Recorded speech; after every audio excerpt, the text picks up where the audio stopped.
Welcome to The Explainer. Today, we're digging into a sermon that really challenges a core belief many people hold. Who's actually responsible for miracles? The idea here is that the power to act isn't just with God. It's been placed directly into the hands of believers. So, let's dive right in. So the entire foundation of this teaching really hinges on this one question. When you're talking about things like healing or casting out demons, whose job is it, really? Is it all on God's shoulders, or is there another piece to this puzzle that maybe we've been overlooking? All right, so the sermon starts by zeroing in on a very specific and probably very familiar mindset. It's an attitude that the pastor argues is a huge roadblock to an effective faith. He calls it the I do nothing approach. Now, this is where it gets really interesting. You know that phrase, right? It sounds so humble, so pious.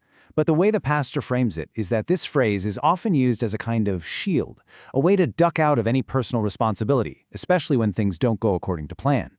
And this is the direct result of that I do nothing mindset.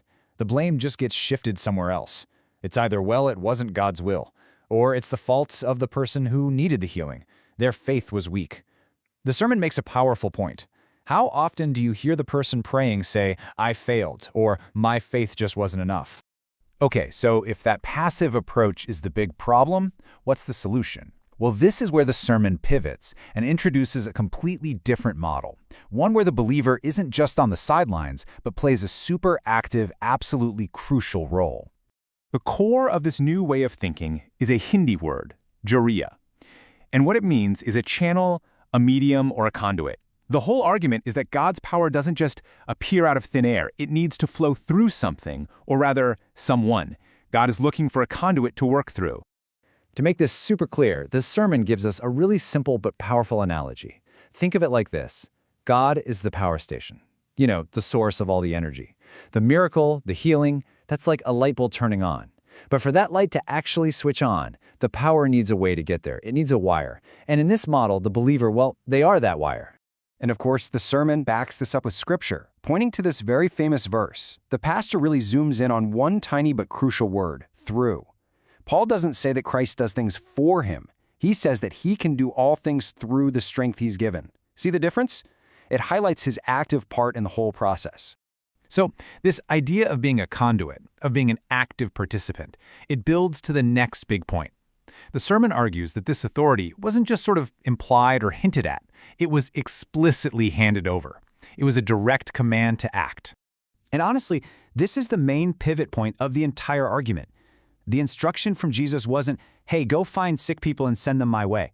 It wasn't about being a referral service. No, the responsibility was delegated.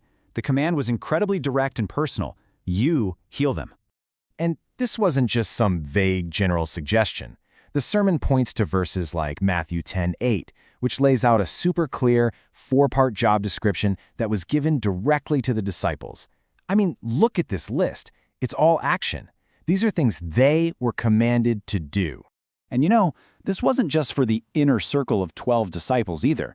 The pastor highlights how that same command, heal the sick, was later given to a much bigger group of 70 followers. And that's huge because it reinforces the idea that this is a broad-based responsibility, not something reserved for just a select few. So if this authority has been delegated, what does that mean when things don't work out? This brings us to what is probably the sermon's most challenging point, a radical shift, a total flip in personal accountability. What we're talking about here is a complete flip in perspective. So, instead of the old excuse, oh, their faith was too weak, the sermon says the new responsibility is to look inward. It's about taking ownership and having the guts to say, my faith was weak. I'm the one who failed here. And to hammer this point home, the sermon brings up that story where the disciples themselves have a moment of total failure. They try to cast out a demon, and it just doesn't work. So they go straight to Jesus and ask him, why couldn't we drive it out? And pay close attention to Jesus' reply here. According to the sermon's take, he doesn't blame God's will or the person in need. He puts the responsibility squarely back on the disciples. He says, because of your unbelief. The problem, he says, was with them. Okay, so what does this all mean in practice? If a believer is truly supposed to be a doer and not just a believer, what does that look like? The sermon finishes by outlining the practical implications of having this kind of authority. And according to this interpretation, the mandate is pretty comprehensive. We're talking about a whole list of actions. It's you give healing, you drive out demons. But it's also you give peace, you forgive sins, you preach the gospel, and you love people. It's a very active, personal set of commands. But there's a really important catch to all this. The sermon's logic is simple. You cannot give what you do not have. So if you're supposed to give peace to someone, you have to be filled with peace yourself first. It's impossible to be an effective conduit if you're empty.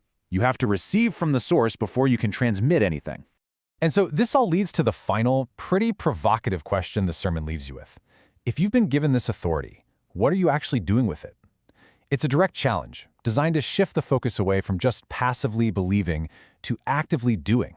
It frames faith not just as a state of being, but as a call to action.